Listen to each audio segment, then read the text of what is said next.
Mas tudo passa, tudo passará.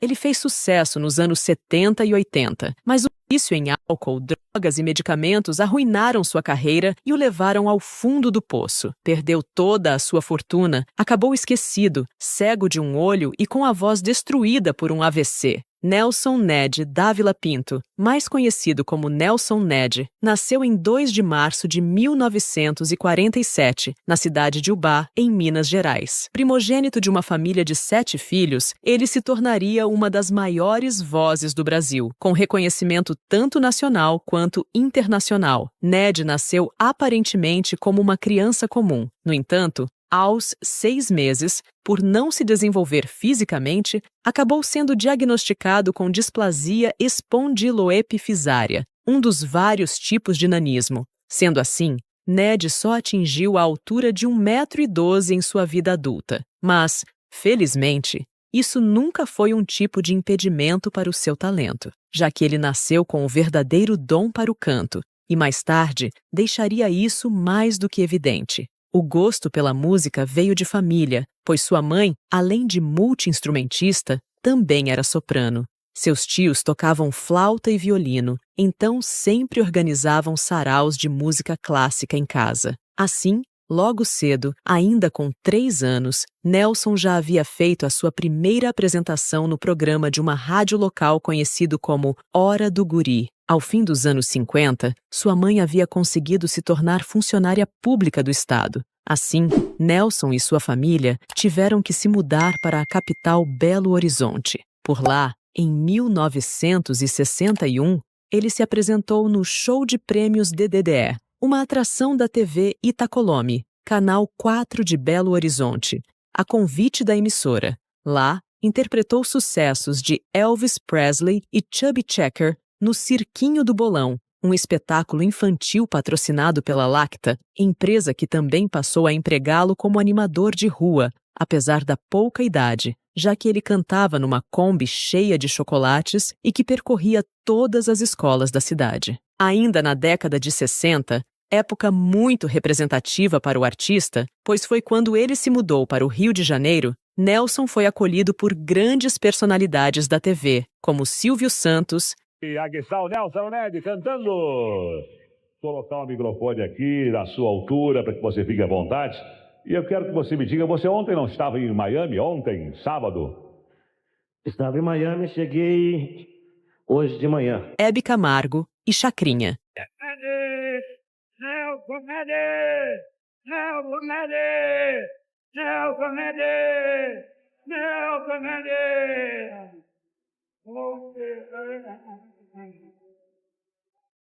Ele ainda conseguiu se apresentar e gravar o seu primeiro disco em 1964, intitulado como Um Show de 90 centímetros, gravado pela Polydor, e que, na verdade, não foi bem nas vendas, com Nelson, inclusive, sendo dispensado pela gravadora. Há quanto tempo eu preciso falar com você? Nos anos seguintes, ele se aproximou cada vez mais de Chacrinha, a quem se referia como um pai por ser carinhoso, respeitoso e por acreditar em seu talento como cantor. Por isso, às vezes, foi convidado pelo apresentador para o acompanhar nas gravações de seu programa na TV Excelsior, em São Paulo. Para o menor cantor do Brasil, Nelson Ned.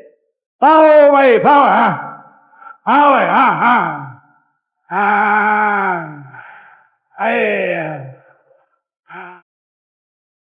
Assim, Ned acabou por conhecer e se apresentar em boates da cidade, onde conheceu outras gravadoras com as quais fez contato para emplacar seu trabalho. Nessas idas e vindas, Ned acabou conhecendo o maestro Leonardo Schultz, que acabou o levando a Buenos Aires em 1968, com o intuito de ele se apresentar como uma das atrações do festival La Canción. Nelson mostrou a versão inédita de sua maior canção de sucesso, Tudo Passará. Tudo passará.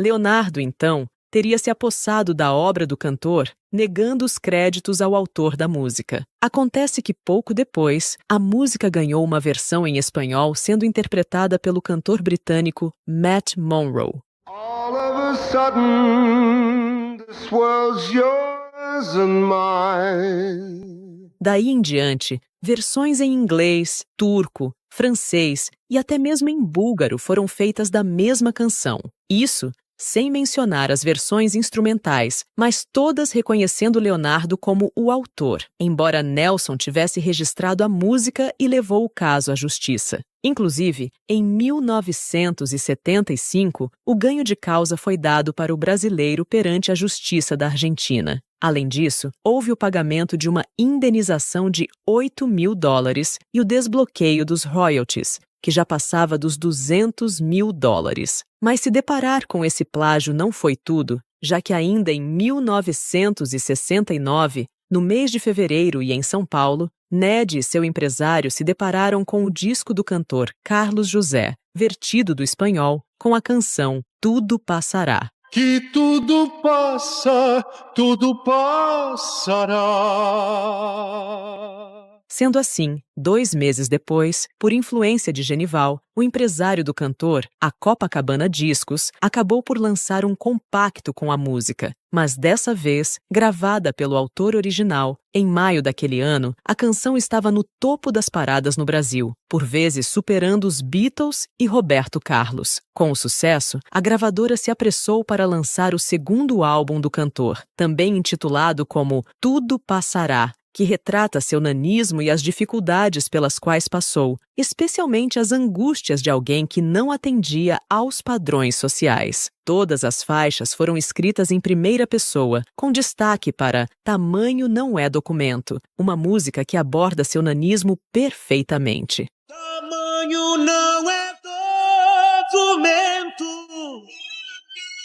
Em 1970, as emissoras de Portugal passaram a transmitir as músicas de Nelson Ned nas rádios das então colônias portuguesas na África, como Angola e Moçambique. Na época, era até difícil entender como ele fazia sucesso por lá, pois nesses países nem mesmo havia chegado à televisão ainda, logo seu sucesso foi puramente fonográfico, especialmente entre um povo que se identificava com as letras das canções que falavam sobre indivíduos excluídos e que sofriam humilhações na vida. Segundo Nelson, quando fez um show em 71, na Angola, aquela teria sido a primeira vez que viu tantas pessoas o seguindo a partir do aeroporto. Assim, seu sucesso não se restringiu ao Brasil e aos países africanos, pois no México ele era absoluto.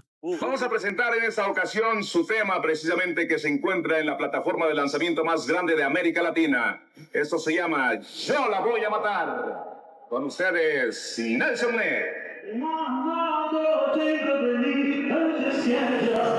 Na década de 80, seus discos estavam entre os mais procurados, perdendo apenas para Michael Jackson e Silvia Tapia, uma cantora local. Aos 23 anos, Ned foi pela primeira vez aos Estados Unidos, mais especificamente a Nova York, para participar do Festival da Canção Latino-Americana. A sua apresentação foi transmitida para todo o continente e, logo após o evento, a gravadora estadunidense United Artists lançou Canción Popular, seu primeiro álbum em espanhol e seu verdadeiro passaporte para o mercado internacional. Alguien que pueda ayudarme a matarla urgente en mi corazón y en mi mente. Em 1973, ele tocou num estádio em Bogotá, na Colômbia, para 80.000 pessoas. No podíamos cerrar sin presentar a nuestra estrella invitada especial desde Brasil. Abran camino, señores, traigo la sangre caliente y el corazón herido. Já em 1974, se apresentou em 72 espetáculos no México e outros 22 somente em Miami. Meses depois, se apresentou por 2 noites consecutivas com casa cheia no Carnegie Hall, a mais importante casa de show de Nova York. Se de início sua relação com a imprensa era até amistosa, isso mudou nos anos seguintes. A maneira como o cantor lidava com as críticas não era das melhores, pois sempre fez questão de exibir seu sucesso quando voltava de apresentações no exterior na cara dos críticos, especialmente quando encontrava críticas detratoras sobre ele enquanto artista. Normalmente, suas entrevistas eram quase violentas. Eu não preciso mais da alegria induzida. Eu sei que agora nós estamos falando para milhões de pessoas que estão agora nos vendo no motel, como eu via o seu programa no motel, com 3 mulheres fazendo homenagem a 3, homenagem a 4, cheirando, arrepiando mesmo, lavando a égua. E é justo durante os anos 70 que a vida do cantor toma um rumo completamente diferente. Pois, se por um lado ele era um bom pai e até contasse grandes histórias no intuito de proteger seus filhos em relação a uma possível exclusão em relação ao nanismo, por outro, seu casamento com a primeira esposa e mãe de 2 de seus filhos, Marley, acabaria naquela década. Ned teve 3 filhos, Nelson Ned Jr., Verônica e Mona Lisa, sendo a última fruto de uma relação extraconjugal. A família vivia em uma luxuosa mansão no Alto da Boa Vista, em São Paulo. Há relatos de que Nelson se ausentava durante 8 meses para cumprir com a extensa agenda de shows, longe da esposa e dos filhos, mas após os shows,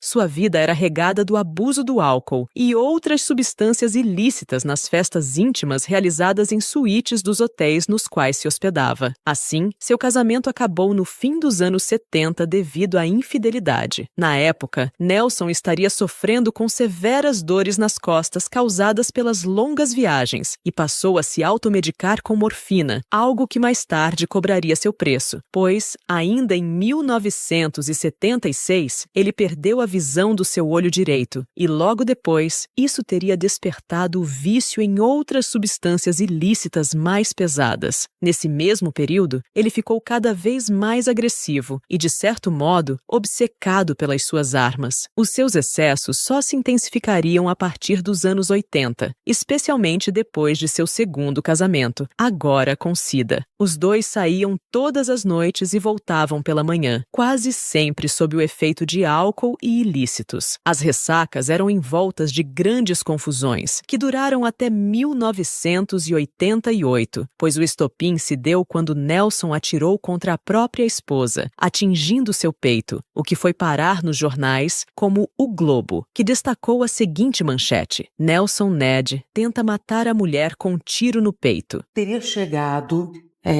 assim, transtornado, houve uma, não sei, confusão e acabou um tiro. Não, ele bêbado, né? E aí o revólver disparou, foi um acidente mesmo. De repente, seu nome estava atrelado às matérias dos noticiários policiais num momento de grande transformação do mercado fonográfico, especialmente pelas rádios FM estarem tocando cada vez mais pop rock voltado para o público jovem, enquanto as AM se dividiam entre o forró, sertanejo e as músicas românticas, algo do qual Nelson não entendia, pois ainda tocava nas rádios AM de grandes cidades dos Estados Unidos e México, enquanto no Brasil, sua música pareceu ficar ultrapassada. Ele, então, começou a sair de moda. Foi nos anos 90, década do declínio de sua carreira, que sua fortuna acabou e, mais precisamente em 1993, Ned lançou um disco totalmente dedicado ao bolero, El Romântico de América, um álbum que homenageava diversos artistas hispânicos numa tentativa de recuperar a sua vendagem no mercado latino-americano. Mas foi justo nesse trabalho que ele sentiu a sua voz falhar, o seu peso excessivo com a dificuldade de respirar e mesmo de ficar de pé. Essas dificuldades o impediram de gravar. Relatos diziam que, durante as gravações, ao vivenciar essas coisas, o cantor até teve uma crise de choro na frente dos colegas. Esses problemas somados ao uso das substâncias ilícitas e as desavenças com Sida fizeram das noites em casa um período marcado pelas brigas. Seus vizinhos não dormiam e a polícia constantemente ia parar lá, encontrando Nelson muitas vezes alcoolizado e xingando os policiais. O cantor chegou no ponto crítico de ver seus filhos terem de sair de casa devido a um dos seus surtos de agressividade, todos expulsos. Esses episódios precederam uma mudança radical em sua vida, pois o comportamento autodestrutivo o levou ainda mais para o fundo. Mas, por indicação de sua filha caçula, Nelson acabou lendo um salmo da Bíblia e se sentiu tocado por um trecho que dizia: "Cria em mim, ó Deus, um coração puro e renova em mim um espírito reto", o que acabou sendo a sua porta de entrada para a conversão. Ned, então, renunciaria a partir dali todo o sucesso anterior para começar a gravar apenas discos com músicas gospel. Sem nunca mais gravar nenhum disco de músicas românticas, Ned não renegou sua carreira, mas entendeu que estava em outro momento de sua vida e até mesmo cantou suas antigas canções em apresentações até se aposentar definitivamente dos palcos em 2008, após sofrer um AVC e não mais conseguir cantar por não ter a mesma voz como sequela do ocorrido. Apesar do sucesso e de ser o primeiro latino a atingir 1 milhão de vendas nos Estados Unidos da América e um total de 45 milhões de discos vendidos durante a carreira, Nelson Ned passou por dificuldades desde então, fossem financeiras, acabar esquecido, pelos seus royalties não renderem o suficiente ou por sua saúde. Assim, deixou sua mansão no alto da Bela Vista com a ex-mulher, lugar que curiosamente pegou fogo em 2012, destruindo até mesmo os discos de ouro que ele conquistou. Ned foi cuidado por suas irmãs no fim de sua vida e faleceu em 5 de janeiro de 2014, vítima de pneumonia aos 66 anos em Cotia. Em 2017, uma matéria num programa da Record retratou as dificuldades financeiras enfrentadas por sua viúva Cida após a morte do cantor, alegando que não tinha dinheiro, carro e, por vezes, nem o que comer, logo sequer pôde reforçar a casa vítima do fogo.